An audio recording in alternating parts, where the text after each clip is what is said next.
Hey, it's your guy Tyrrell back with the interviews. In today's video, we're going to analyze Arthur Melo and discuss whether he can play a key role in Barcelona's midfield for the foreseeable future. When we break down the game and we do look at the board, we have Barcelona here and we have seen them playing various systems this season.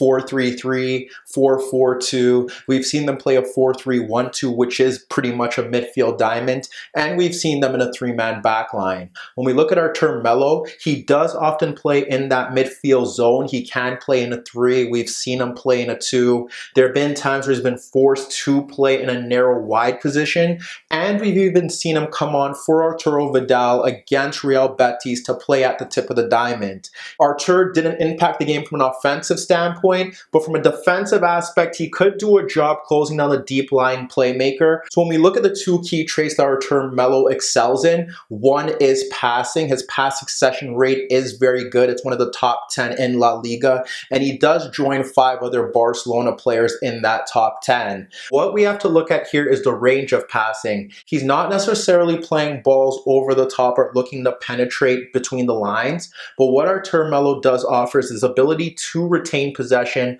play short passes, and ensure that Barcelona are able to keep the ball. And when we look at the other trait that Arthur Melo excels in, he's able to receive the ball under pressure when teams look to close him down, get away from those challenges, and help Barcelona push forward. So in a time where teams look to press high and close down this Barcelona side, Arthur Melo plays a key role because when he receives that ball under pressure, he's able to evade that pressure and play his teammates in forward. So when you combine passing, the ability to evade the press, the fact that he also can press the opposition because he has the work rate and the tactical discipline, along with the fact that he is able to break up play, Arthur Melo is a really good Barcelona midfielder. But with Luis Suarez and Dembele unavailable and Griezmann struggling to adapt in his first season, Lionel Messi was the sole threat to goal in that Barcelona side. Perhaps that's one of the reasons why Arthur Melo's passing is so conservative, is the fact that he doesn't have runners breaking him behind, and Messi is often dropping off deeper to get on the ball. We've seen Messi and Arthur Melo shift positions throughout games where Messi would drop off deeper and Arthur Melo would be making runs in between the center backs and in the gaps between the center backs and the full backs. But even then, he's not receiving service when he does move into those positions. When we look to a few examples, we're able to see simply how Arthur Melo operates. First, we'll look at Barcelona's 1-0 win against Atletico Madrid. Atletico Madrid were playing in a 4-4-2 and Barcelona in a 4-3-3. What we often saw here was that we had Alvaro Morata and Joao Felix sitting in between Ivan Rakitic, but also looking to block off the passing lanes from the center backs. That meant that Thomas Partey was stepping to Arthur, and we ended up seeing Frankie de Jong being pressed by Hector Herrera. Whenever the passes came to Arthur Melo, he was able to drop them off into teammates. But when we look at his overall positioning, he often looked to receive the ball ahead of the midfield bank, just ahead of Koke and Thomas Partey. And there was even a time where he dropped off a bit deeper ahead of Joao Felix, looked to skip by him, and then dropped off the ball to Messi rather than looking to play a forward pass. That is Arthur Melo. He doesn't play risky passes, but he's looking to ensure that Barcelona keep possession and that they don't lose it in areas where they can be hit in transition. There were also times where he would drop off deeper and shift the ball across Herrera into the path of Junior Firpo, who was looking to push forward. And even in this game, we were able to see signs of penetration when the runs were being made. We had Sergio Roberto dropping the ball off into the path of Arthur Melo, and with Sergio Roberto looking to run off Saul, we're able to see Arthur Melo split Hector Herrera and Saul to try and locate Sergio Roberto's run, but the pass was slightly overhit and Hermoso was able to come across to clear those lines. And there was one example in particular around the half-hour mark that epitomizes Arthur Melo's overall game.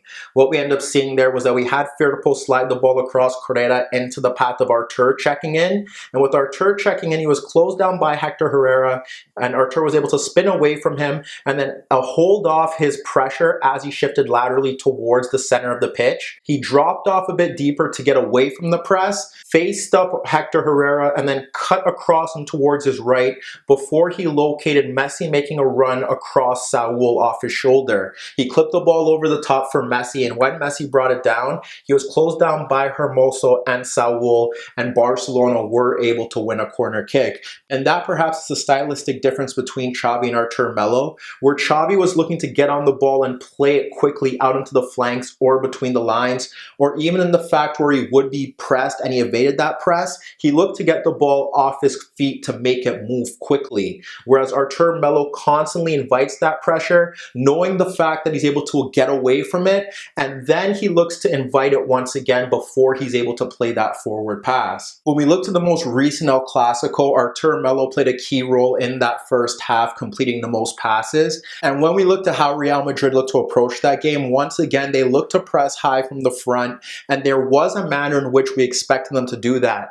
We had Benzema, who should have been occupying the two center backs, and we expected Isco to step to Busquets with Cruz pushing to Arthur, but they looked to have Isco join the press with Benzema to close down the center backs. That eventually ended up seeing Cruz step to Busquets and Casemiro step into the path of Arthur.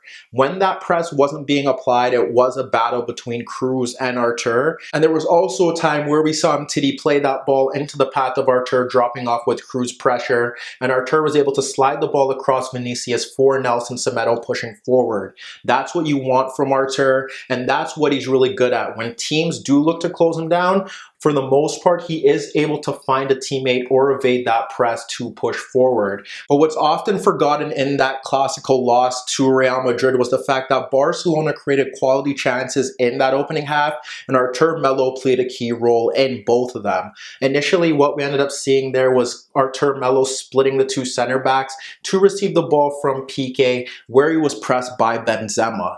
What we see from Arthur Melo here is that he's able to evade that pressure and poke the ball back to Piqué, and that forces Cruz to step forward. We had Isco pushing into Busquets, which is why we saw Cruz stepping into the path of Piqué. But what Arthur Melo does well here is that he shifts in between Cruz and Benzema, who loses track of the Brazilian, to receive the ball back from Piqué. So that line of press is broken, and we end up seeing Messi drag out Sergio Ramos out of position, and the gap between Ramos and Casemiro opens up for Arthur Melo to play a splitting pass into the path of Arturo Vidal, running off Marcelo. That does force Varane to shift over, and with Vidal locating Varane's movement, he backheels the ball into the path of Griezmann. Griezmann picks up the ball and he begins to run at Varane, but Messi, dropping off of Ramos, runs off Ramos to receive the poke ball in right half space, but Messi pokes a tame effort on goal. That entire build-up starts with Arthur Melo's movement. He's able to evade the press from Benzema, play the ball back to Piqué, but then he also shifts laterally to ensure that Piqué has a passing lane, and he takes two Real Madrid players out of position, and that allows Arthur Melo to provide the penetration. And when we look to the second example, this time we witness some transitional play from Barcelona. It initially starts when they drop off into two banks of four without the ball, and it has De Jong shifting over to help out Jordi Alba against Carvajal. And Carvajal's cross towards the back post sees Benzema tower over Semedo and Piqué to nod the ball back into the box. That's where Titi plays a key role, and he's able to slide the loose ball across Carvajal into the path of Griezmann, shifting out into that left channel. Griezmann's able to hold off Carvajal and Varane coming into his path. But what we should stop and look at here is the fact that you have two players on Griezmann, you have Ramos on Messi man marking him, and then you have a gap between Casemiro and Toni Kroos that are ball watching. This is where we end up seeing the adventurous running from Arthur, and he's able to run across Casemiro and Toni Kroos, and often when he does take up positions that Messi leaves vacant, he never receives the pass. But this time we end up seeing Griezmann play the ball across Varane for Arthur, who's able to hold off Kroos, who anticipates its movement late, and Arthur is able to break towards goal, but when he goes 1v1 with Courtois, who does rush off his line quickly, he's unable to beat the Belgian goalkeeper. Even when we look to Barcelona against Eibar, we end up seeing Eibar in a traditional 4-2-3-1, and we end up seeing the midfield battle set with Escalante stepping to Busquets, Diop stepping into the path of Arthur, and that also left Exposito Esposito against Rakitic, but we saw the same movements from Arthur, looking to shift into space between Diop and Orellana, shifting out to the left to allow Firpo space to push forward, and playing those short passes while evading challenges to break forward. We also saw varied movement from Arthur Melo in this game, dropping off a bit deeper to the left of Escalante to receive the ball from Lenglet, and he was then able to evade the press from Enrique to push forward. If Vidal dropped off a bit deeper, we would see Arthur push forward in between Tyrrell and Burgos, and that was often based off the fact that Arturo Vidal was playing at the tip of the diamond, looking to break into the box, but also looking to occupy the flanks to receive crosses at the far post. So if Vidal's dropping off between Orellana and Diop, then you had Arthur Melo looking to push forward into that gap but not receiving the service. There was one play in particular where we ended up seeing Vidal drop off a bit deeper in between Orellana and Diop, and that's where we ended up seeing Lenglet push forward and split Escalante and Diop to find Arthur free in between the lines. Arthur was then able to skip away from Esposito, but then he dropped off a bit deeper ahead of Escalante to face him up with the ball.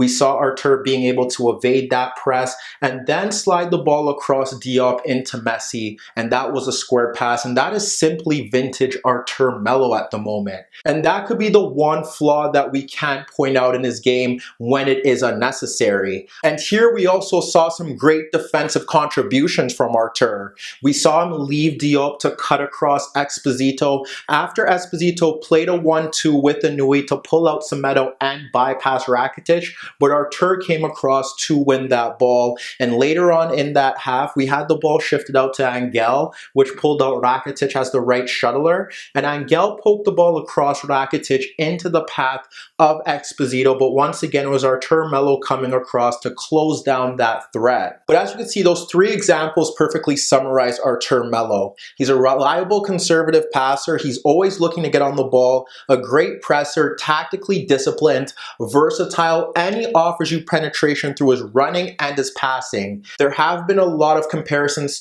to Xavi Hernandez with Arthur Melo based off the fact that he is the reliable passer that can evade the press, but he does need to move the ball quickly and he does need to find a way to ensure that he can penetrate from deeper positions and dominate the game from that central midfield position, and that will come with time as he reaches his peak years.